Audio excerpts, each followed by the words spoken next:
28 फरवरी 2026 जब अमेरिका ने ईरान पर एक खतरनाक हमला किया।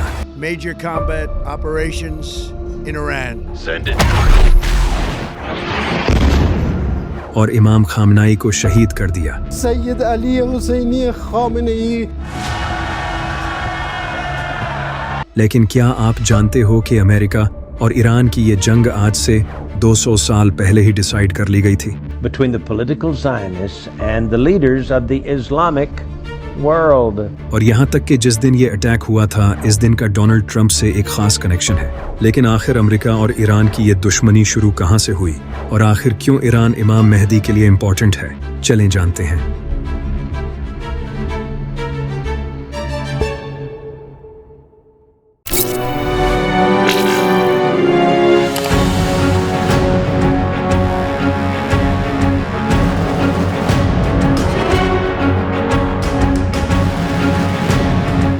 जब शाह रजा पहलवी को ईरान का बादशाह बना दिया गया। शाह रजा पहलवी इसराइल और अमेरिका का एक पपेट था। इसे ब्रिटेन और अमेरिका ने ही ईरान का बादशाह बनाया था और वो ईरान को एक इस्लामी कंट्री से हटाकर एक मॉडर्न वेस्टर्न कंट्री बनाना चाहता था। इसने बादशाह बनते ही ईरान को बदलना शुरू कर दिया। इसने ईरान में लिबरल कानून लगा दिए, जैसे कोई भी शराब बेच सकता है, औरतें जैसा मर्जी चाहें लिबास पहन सकती हैं और मूवीज और दूसरे वेस्टर्न कल्चर को प्रमोट करना शुरू कर दिया। इसके अलावा इसने इस्लाम के लॉज पर पाबंदियां लगा दी थी, जैसे कि औरत हिजाब तक नहीं पहन सकती। यानी कि इस इंसान ने इस्लाम को हटाकर इन यहूदियों का कानून ला दिया था। लेकिन जब ये ईरान का बादशाह बना तो इसके कई साल बाद 1941 में ईरान के हालात ठीक नहीं थे, क्योंकि इस वक्त ईरान में ऑयल क्राइसिस चल रहा था और शाह रजा की हुकूमत भी काफी अनस्टेबल थी। इसके 8 साल बाद एंट्री होती है मोहम्मद मुसद्दक की, जो कि शाह रजा पहलवी को हटाकर 1951 में ईरान का प्राइम मिनिस्टर बन गया। ये ब्रिटेन और अमेरिका के सख्त खिलाफ था। इस वक्त ईरान की एंग्लो ईरानियन ऑयल कंपनी पर ब्रिटेन का कंट्रोल था।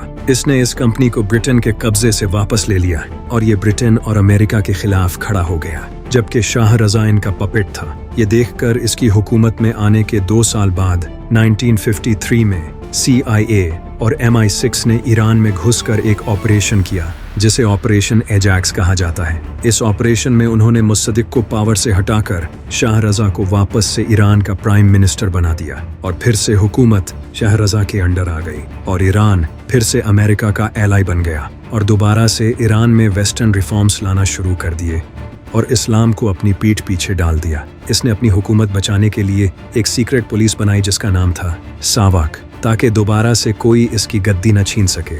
और फिर 1970 में ऑयल की कीमतें बढ़ गई, जिससे ईरान की इकोनॉमी भी बूम कर गई और इस तरह हुकूमत के पास पैसा आने लगा, जिससे हुकूमत में करप्शन होने लगी और गवर्नमेंट ऑफिसर्स अय्याशी की जिंदगी गुजारने लगे। लेकिन ये सब एक इंसान गौर से देख रहा था, जिसका नाम था खुमैनी।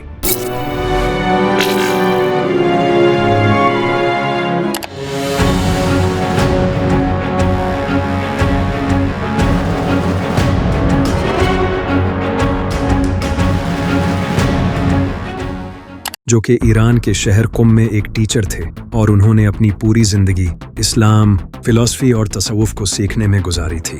इमाम खुमैनी शाह की उस हुकूमत के सख्त खिलाफ थे, क्योंकि वो जानते थे कि शाह ईरान को इस्लाम छोड़कर एक वेस्टर्न कंट्री बना रहा है। इमाम खुमैनी ने शाह की इन हरकतों को देखकर 1963 में एक पावरफुल स्पीच की, जिसमें उन्होंने शाह रजा की इन घटिया हरकतों को क्रिटिसाइज का निशाना बनाया और लोगों को बताया कि ये इस्लाम को तबाह करने में लगा है और अमेरिका और इसराइल का नौकर है। इमाम खुमैनी की इस स्पीच से लोग बहुत इम्प्रेस हुए और वो ईरान में फेमस हो गए। जब ये स्पीच शाह रजा के पास पहुंची तो इसने इमाम खुमैनी को अरेस्ट करने के ऑर्डर्स दे दिए और फिर इमाम खुमैनी को अरेस्ट कर लिया गया। इनकी गिरफ्तारी के बाद पूरे ईरान में प्रोटेस्ट होने लगे। हजारों लोग गलियों में आकर प्रोटेस्ट करने लगे और हुकूमत ने हजारों लोगों को शहीद भी किया। यहाँ से इनकलाब की वो आग जल उठी थी। इस इंसिडेंट के बाद इमाम खुमैनी को छोड़ दिया गया, लेकिन उन्होंने तब भी शाह के खिलाफ बोलना नहीं छोड़ा। जब शाह ने स्टेटस ऑफ फोर्स एग्रीमेंट पास किया, जिसमें लिखा था कि ईरान में अमेरिकन मिलिट्री को ईरानी फौज सपोर्ट करेगी, तो इमाम खुमैनी ने फिर इसके खिलाफ स्पीच की और लोगों को बताया कि ये ईरान को अमेरिकन कॉलोनी बनाना चाहता है। इस स्पीच के बाद शाह को पता चल चुका था कि इमाम खुमैनी इसके लिए खतरा है, तो इसने इमाम खुमैनी को अरेस्ट करके उन्हें ईरान से निकाल दिया और उन्हें टर्की भेज दिया। लेकिन इमाम खुमैनी टर्की से इराक आ गए, लेकिन अभी भी उन्होंने अपना मिशन जारी रखा और वो स्टूडेंट्स को लेक्चर्स देने लगे, किताबें लिखने लगे और यहाँ तक कि वो अपनी रिकॉर्डिंग्स ईरान में पहुँचाने लगे और लोग इनकी रिकॉर्डिंग्स सुनने लगे। उन्होंने मुसलमानों को बताया कि शाह रज़ा इस दौर का यजीद है और हुकूमत बादशाहों के पास नहीं बल्कि इस्लाम के स्कॉलर्स के पास होनी चाहिए, जिसे उन्होंने विलायत फ़क़ीह का नाम दिया। इमाम खुमैनी का पैगाम ईरान के बाज़ारों और मस्जिदों तक पहुँचने लगा और लोग मोटिवेट होने लगे। यूँ स्कॉलर्स से लेकर दुकानदार, गरीब और आम आवाम तक सब शाह के खिलाफ हो गए और हर तरफ शाह की हुकूमत के खिलाफ मुखालफत होने लगी। ये देखकर शाह ने इराक पर दबाव डालकर इमाम खुमैनी को इराक से भी निकलवा दिया और फिर इमाम खुमैनी फ्रांस चले गए। और ये शाह की एक और बड़ी गलती थी, क्योंकि जब इमाम खुमैनी फ्रांस गए तो वो वहाँ जाकर इंटरनेशनल मीडिया पर आवाज़ उठाने लगे, जिससे ईरान के लोग और ज़्यादा शाह के खिलाफ हो गए। फिर ईरान की इकॉनमी गिरने लगी और उससे लोग और ज़्यादा हुकूमत के खिलाफ हो गए और शाह की हुकूमत खतरे में आ गई। ये देखकर शाह रज़ा ईरान छोड़कर भाग गया और फिर इमाम खुमैनी ईरान वापस आए। इन्हें रिसीव करने के लिए लाखों लोग एयरपोर्ट्स पर गए और फिर ईरान एक इस्लामिक रिपब्लिक ऑफ ईरान बन गया।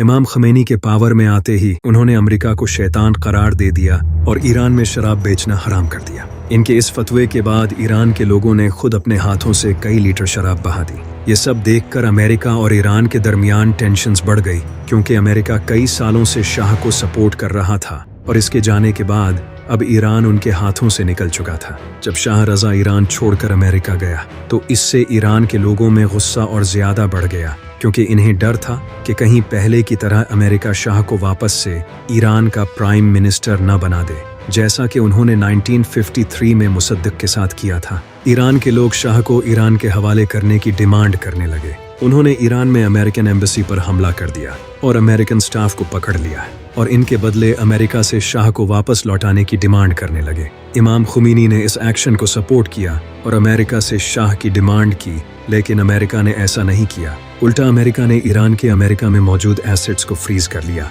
और इनके साथ अपने सारे डिप्लोमेटिक रिलेशंस तोड़ दिए और ईरान की इकॉनमी कमज़ोर करने के लिए इन पर सैंक्शंस लगा दिए। लेकिन 1981 में अमेरिका और ईरान के दरमियान नेगोशिएशंस हुए और ईरान पर से सैंक्शंस हटा दिए और ईरान ने वो हॉस्टेजेस रिलीज कर दिए। लेकिन इस सब से ईरान और अमेरिका के दरमियान दुश्मनी कायम हो गई थी।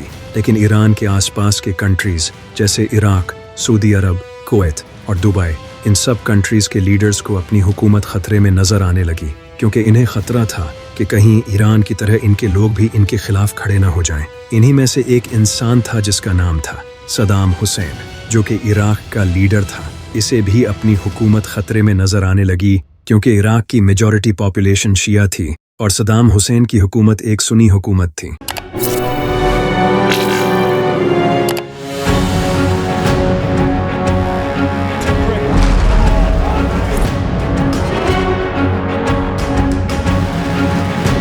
सद्दाम हुसैन ने ईरान पर हमला करने का ये एक बेहतरीन मौका देखा, क्योंकि इस वक्त ईरान की फौजी ताकत इमाम खुमैनी के इनकलाब के बाद कमज़ोर हो चुकी थी और इस वक्त ईरान और इराक के दरमियान इस दरिया का डिस्प्यूट चल रहा था। लेकिन इस दरिया का कंट्रोल इराक के साथ ईरान के पास भी था और यह एग्रीमेंट में लिखा हुआ था। लेकिन सद्दाम हुसैन ने उस एग्रीमेंट को ख़त्म कर दिया और इस दरिया का कंट्रोल अपने हाथ में ले लिया, क्योंकि सद्दाम हुसैन इराक को पूरे मिडिल ईस्ट में पावरफुल बनाना चाहता था। इसलिए इसने ईरान के खिलाफ जंग छेड़ दी। इसे लगा ये जंग कुछ हफ्तों में ख़त्म हो जाएगी, लेकिन ऐसा नहीं हुआ। इमाम खुमैनी ने डटकर मुकाबला किया और ये जंग 8 सालों तक चलती रही। जब ये जंग शुरू हुई तो अमेरिका ने ईरान से बदला लेने के लिए इराक को सपोर्ट किया। अमेरिका ने इराक को हथियार दिए और इनकी हर तरह से मदद की। अमेरिका के अलावा दूसरे अरब कंट्रीज जैसे सऊदी अरब, कुवैत और दुबई ने भी इराक की मदद की, क्योंकि वो भी ईरान की बादशाहत को ख़त्म करना चाहते थे। उन्होंने इराक को बिलियंस ऑफ डॉलर्स देकर इसकी मदद की। यानी एक तरफ ये सब थे और दूसरी तरफ सिर्फ ईरान। सद्दाम हुसैन ने ईरान के खिलाफ केमिकल वेपन तक यूज़ किए, जिन्हें यूज़ करना जंग के कानून के खिलाफ है। लेकिन इस सब के बावजूद इराक को कुछ हासिल नहीं हुआ। 8 सालों तक ईरान और इराक एक दूसरे की सरजमीन पर कब्जा नहीं कर सके और लाखों लोग मारे गए। फिर ईरान ने यूनाइटेड नेशन का सीज फायर कबूल कर लिया और ये जंग रुक गई। इस जंग के बाद अमेरिका ईरान पर तरह तरह के इल्ज़ाम लगाने लगा क्योंकि ईरान फिलिस्तीन और लेबनान को सपोर्ट करता था।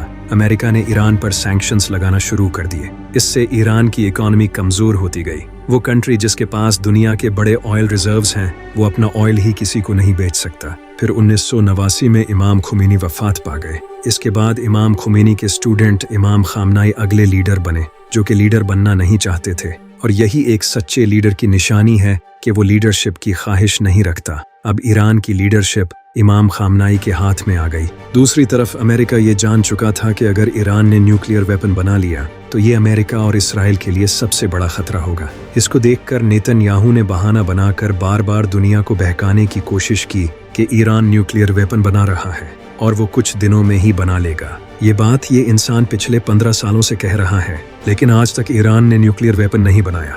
वो चाहता है कि अमेरिका ईरान पर हमला कर दे और हमला करने का बहाना न्यूक्लियर वेपन्स का दे। जबकि दूसरी तरफ इमाम खामनाई ने फतवा दिया था कि ईरान न्यूक्लियर वेपन्स नहीं बनाएगा क्योंकि ये इस्लाम में हराम है।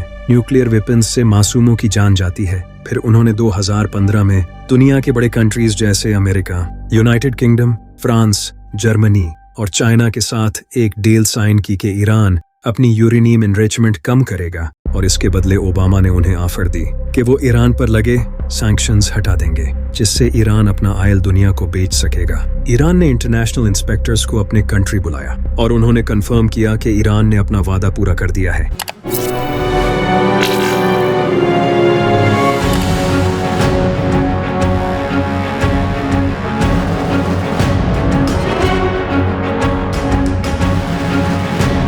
लेकिन 2018 में ट्रंप अमेरिका का प्रेसिडेंट बना और इसने इस एग्रीमेंट को ही खत्म कर दिया और फिर से ईरान पर और ज्यादा हैवी सैंक्शंस लगा दिए, क्योंकि ये यहूदी चाहते ही नहीं कि ईरान पर सैंक्शंस हटे।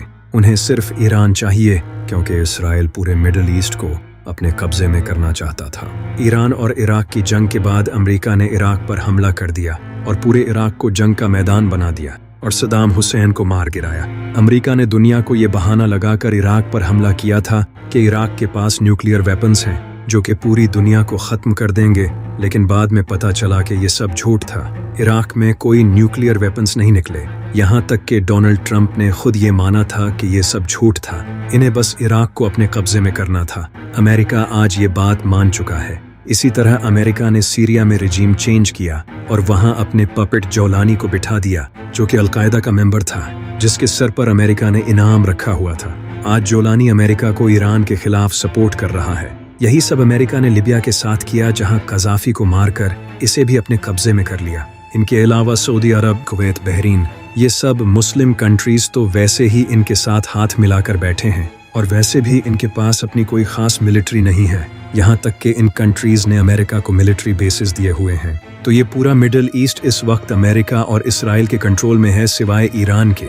ईरान इस पूरे मिडिल ईस्ट का सबसे पावरफुल कंट्री है जिसके पास अपनी मिलिट्री है। अगर ईरान गिरता है तो पूरा मिडिल ईस्ट इसराइल के कंट्रोल में आ जाएगा। ईरान इसराइल के लिए बहुत इंपॉर्टेंट है क्योंकि ईरान के बिल्कुल साथ स्ट्रेट ऑफ हॉर्मुज है, जहां से ऑयल यूरोप तक जाता है, और ईरान चाहे तो इस स्ट्रेट ऑफ हॉर्मुज को बंद कर सकता है, जिससे यूरोप में ऑयल प्राइसेस आसमान छू जाएंगी। इसके अलावा ईरान में ऑयल के बड़े रिजर्व्स हैं जिस पर अमेरिका की राल टिपकती है। इन सब के अलावा ईरान ही पूरे इस्लामी कंट्रीज में वाहिद ऐसा मुल्क है जो कि अमेरिका और इसराइल की आंखों में आंखें डालकर खड़ा है और फिलिस्तीन को सपोर्ट करता है। अगर ईरान गिरा तो इसके बाद अगला नंबर टर्की और पाकिस्तान का होगा। नेतन्याहू ने ओपनली वीडियो में कहा है कि पाकिस्तान का न्यूक्लियर प्रोग्राम इनके लिए खतरा है। A militant Islamic regime from meeting up with nuclear weapons.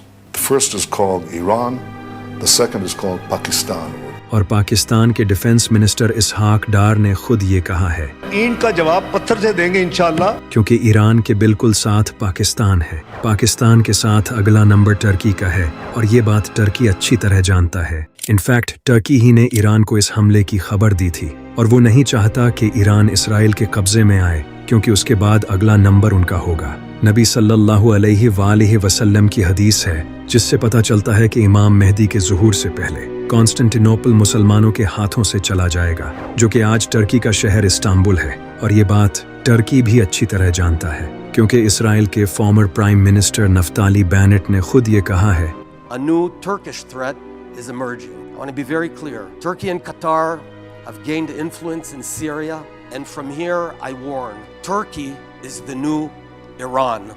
और टर्की के साथ उन्होंने कतर का भी नाम लिया है। इसीलिए टर्की नहीं चाहता कि इसराइल ईरान को फतह करे। टर्की के बाद अगला नंबर पाकिस्तान का है। रिसेंटली मोदी ने ईरान पर हमले के 2 दिन पहले इसराइल को विजिट किया था, जिसके 2 दिन बाद ईरान पर हमला हुआ। अब आपको ये भी समझ आ रहा होगा कि गज़वा हिंद क्यों होगा, क्योंकि इंडिया इसराइल के साथ मिला हुआ है और उन्होंने पाकिस्तान के खिलाफ पहले ही साजिशें शुरू कर दी हैं। जैसे रिसेंटली जियो न्यूज़ के चैनल को हैक करके इन पर प्रो मुसाद मैसेजेस शो किए जा रहे हैं, जिनमें पाकिस्तान की आवाम को फौज के खिलाफ भड़काया जा रहा है। क्योंकि ये पाकिस्तान को वैसे तो डिफीट नहीं कर सकते, तो वो पाकिस्तान के अंदर ही सिविल वॉर शुरू करना चाहते हैं। पाकिस्तान के DGI SPR को भी ये बात अच्छी तरह पता है। रिसेंटली उन्होंने भी इसको एड्रेस किया है।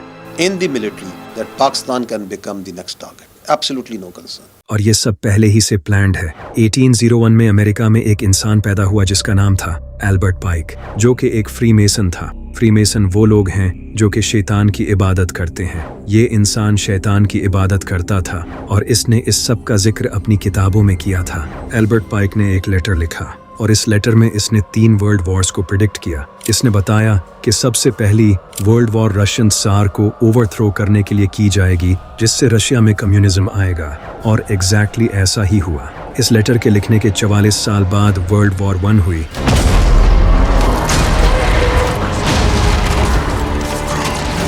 और जैसा एल्बर्ट ने प्रिडिक्ट किया था वैसा ही हुआ। इसी तरह एल्बर्ट ने प्रिडिक्ट किया था कि वर्ल्ड वॉर 2 फैसिस्ट और पॉलिटिकल ज़ायनिज़्म के दरमियान होगी, जिससे नाज़िज़्म का खात्मा होगा और इसराइल का वजूद कायम होगा। और एग्जैक्टली ऐसा ही हुआ। 1939 में वर्ल्ड वॉर 2 हुई और इसमें नाज़िज़्म का खात्मा हुआ और इसके बाद इसराइल का वजूद कायम हुआ। लेकिन इन 2 वर्ल्ड वॉर्स के अलावा जो तीसरी वर्ल्ड वॉर एल्बर्ट पाइक ने प्रिडिक्ट की थी वो सबसे इंटरेस्टिंग है। इसने अपने लेटर में लिखा था कि वर्ल्ड वॉर 3 ज़ायनिज़्म और इस्लाम के दरमियान होगी और दोनों एक दूसरे से लड़ेंगे और हर तरफ तबाही फैल जाएगी, जिससे इंसानियत एक ऐसे मोड़ पर आ जाएगी कि वो इस जंग को रोकने के लिए मिन्नतें करेगी और फिर यहीं से शैतान के मजहब का आगाज होगा। इन सब में इंटरेस्टिंग बात यह है कि जैसा एल्बर्ट पाइक ने प्रिडिक्ट किया था वैसा ही हुआ। वर्ल्ड वॉर 1 और 2 दोनों इसके एग्जैक्ट अकॉर्डिंग हुई, जैसे वो पहले ही ये सब अपनी आंखों से देख चुका था। और वर्ल्ड वॉर 3 के बारे में जो इसने लिखा था वो बिल्कुल वैसे ही हो रहा है। आज ज़ायनिस्ट यानी कि ये यहूदी और मुसलमान ही एक दूसरे से लड़ रहे हैं। ऐसा लगता है जैसे ये लोग ये सब पिछले 200 साल से प्लान करके बैठे थे। यहाँ तक कि डेट्स से लेकर टाइम तक सब पहले से प्लान्ड है, क्योंकि 3 मार्च को रमज़ान के महीने में एक ग्रहण होगा और ये ईरान पर अटैक से कनेक्टेड है। एक बार इस पिक्चर को देखो। ये पिक्चर अमेरिका के कॉर्पोरेट हेडक्वार्टर्स ऑफ बैंक में लगी हुई थी। इस पिक्चर में आप एक लड़के को देख रहे हो जो कि डोनाल्ड ट्रंप जैसा है और वो एक चेक फ्लोर पर खड़ा है और इसके पीछे कुछ पिरामिड्स हैं और इनके ऊपर ग्रहण हो रहा है। जब अमेरिका ने ईरान पर हमला किया था, The United States military began major combat operations in Iran. तो हमले के एग्जैक्ट 3 दिन बाद ग्रहण हुआ था, जिसे ब्लड मून कहा जाता है, जो कि इस साल के तीसरे महीने की 3 तारीख को 3 बजे हुआ था। और इस डेट से साल के एंड तक टोटल 303 दिन बनते हैं। और कमाल की बात यह है कि ट्रंप भी ब्लड मून के दिन ही पैदा हुआ था। अब आप कहोगे कि इसमें खास बात क्या है? खास बात है और वो ये नंबर है 33, क्योंकि ये नंबर फ्री मेसन रिलीजन में बहुत इंपॉर्टेंट है। ये नंबर इस मजहब के सबसे पावरफुल इंसान को दिया जाता है और यही नंबर एल्बर्ट पाइक के कपड़ों पर भी लिखा था। अब जरा सोचो, इस साल के तीसरे महीने की 3 तारीख को 3 बजे ब्लड मून होता है और जब डोनाल्ड ट्रंप पैदा हुआ था इस दिन भी ये ब्लड मून हुआ था। क्या ये सिर्फ एक इत्तेफाक है या फिर ये इनके लिए एक इम्पॉर्टेंट दिन है और ये अटैक पूरी प्लानिंग के साथ किया गया है? इन सब के अलावा एक बात सबसे ज्यादा इम्पॉर्टेंट है और वो ये कि ट्रंप अमेरिका की 132 साल की हिस्ट्री का पहला ऐसा प्रेसिडेंट है जो कि दूसरी बार अमेरिका का प्रेसिडेंट बना है। आखिर इसे क्यों दोबारा से प्रेसिडेंट बनाया गया? क्योंकि ट्रंप अमेरिका का 47वां प्रेसिडेंट है और ईरान में इस्लामी रेवोल्यूशन आए हुए भी 47 साल हो चुके हैं। ये जो नंबर 47 है ये फ्री मेसन में न्यू वर्ल्ड ऑर्डर को रिफर करता है और यही वो इंसान है जो कि इन ज़ायनिस्ट यहूदियों के प्लान्स को सबसे अच्छे से इम्प्लीमेंट कर रहा है। और ये एक फ्री मेसन है और शैतान की इबादत करता है। इस पिक्चर में आप जो इस चेक फ्लोर को देख रहे हो, यही चेक फ्लोर एप्स्टीन फाइल्स में भी नजर आया है, जिसके ऊपर ये लोग शैतान की इबादत करते हैं और सैक्रिफाइस करते हैं। ये सब एक इत्तेफाक तो कभी नहीं हो सकता। अब आप ये सोच रहे होंगे कि इन नंबर्स में ऐसा क्या खास है, ये एक कोइंसिडेंस भी तो हो सकता है, जबकि ऐसा बिल्कुल नहीं है, क्योंकि हमारा पूरा यूनिवर्स मैथमेटिक्स के थ्रू बात करता है। ये पूरा यूनिवर्स मैथमेटिक्स में कोडेड है। गलीलियो ने कहा था कि मैथ इस यूनिवर्स की जुबान है, और ये कई बड़े साइंटिस्ट और फिलोसोफर मानते हैं। इसीलिए ये नंबर्स रैंडम नंबर्स नहीं हैं, क्योंकि शैतान इस तरह की डेट्स और ग्रहण के दिनों में अपने खास काम करते हैं। और ये 2026 का कैलेंडर एग्जैक्टली वैसा ही है जैसा कि 1914 का कैलेंडर था। और आपको पता है कि 1914 में क्या हुआ था? World war 1। तो ये अटैक कोई आम अटैक नहीं है, ये इस दुनिया के ऑर्डर को चेंज करेगा, और ईरान की ये जंग दुनिया के फ्यूचर को बदल देगी। क्योंकि जब अमेरिका ने ईरान पर हमला किया था, तो इसके बाद से ईरान ने इनका मुंह तोड़ जवाब दिया और पूरे मिडिल ईस्ट में अमेरिका के बेसिस डिस्ट्रॉय कर दिए। और अब अमेरिका को यूरोप से मदद मांगनी पड़ रही है। ये सब देखकर पूरी दुनिया जान चुकी है कि अमेरिका कोई इतनी बड़ी पावर भी नहीं है। अब तो मिडिल ईस्टर्न कंट्रीज सब अमेरिका से अपनी इन्वेस्टमेंट निकालने तक का सोच रहे हैं। ईरान ने स्ट्रेट ऑफ हॉर्मुज बंद कर दिया है, जिससे दुनिया का 20% ऑयल आता है। लेकिन इस जंग में शायद अब मस्जिद अक्सा शहीद हो जाए, क्योंकि मस्जिद अक्सा के नीचे टनल्स खोदकर इसकी बेस को इतना वीक कर दिया गया है कि अब ये एक नॉर्मल मिसाइल से भी गिर सकती है। और इसराइल शायद अब यही करेगा, वो खुद मस्जिद पर अटैक करके ईरान पर डाल देगा। और ये इनके रहबाए ने खुद कहा है, जो कि इसराइल के प्लान्स को ओपनली डिस्कस करता है। We don't know, maybe one of the missiles will hit Damascus and clear the place for the third Bet HaMikdash. सिर्फ यही नहीं, अमेरिका के सेक्रेटरी ऑफ वॉर ने भी ये कहा है। And there's no reason why the miracle of the reestablishment of the temple on the Temple Mount is not possible. और ये अब शायद ऐसा ही करेंगे, क्योंकि मस्जिद अक्सा के नीचे कई टनल्स हैं, जो कि ये यहूदी कई सालों से बना रहे हैं, जिससे शायद वो इसे गिराएंगे। इसीलिए ये वॉर इनके लिए बहुत इंपॉर्टेंट है। ये जंग ईरान के खिलाफ नहीं है, बल्कि पूरे इस्लाम के खिलाफ है। और ये बात अमेरिका के सेक्रेटरी ऑफ डिफेंस ने खुद बोली है। Crazy regimes like Iran hell-bent on prophetic Islamist delusions. और ये वही इंसान है जिसके जिस्म पर काफिर का टैटू है, और आप अच्छे से जानते हो कि काफिर किसके माथे पर लिखा होगा। ये खुद दज्जाल का सबसे बड़ा सपोर्टर है। और ये जंग सिर्फ मुसलमान और यहूदियों के बीच ही नहीं है, बल्कि इसमें क्रिश्चियंस भी शामिल हैं, क्योंकि बाइबल में लिखा है कि क़यामत से पहले एक जंग होगी जिसे बैटल ऑफ अर्मगेडन कहा जाता है, जो कि जीसस और शैतानी ताकतों के बीच होगी। और इस जंग में जीसस एक बड़ी आर्मी के साथ एंटी क्राइस्ट के साथ लड़ेंगे, जिसे इस्लाम में दज्जाल कहा जाता है। इसीलिए क्रिश्चियंस चाहते हैं कि यहूदियों का थर्ड टेम्पल बने और दज्जाल इस दुनिया में आए, ताकि हज़रत ईसा अलैहिस्सलाम भी इस दुनिया में आ सकें।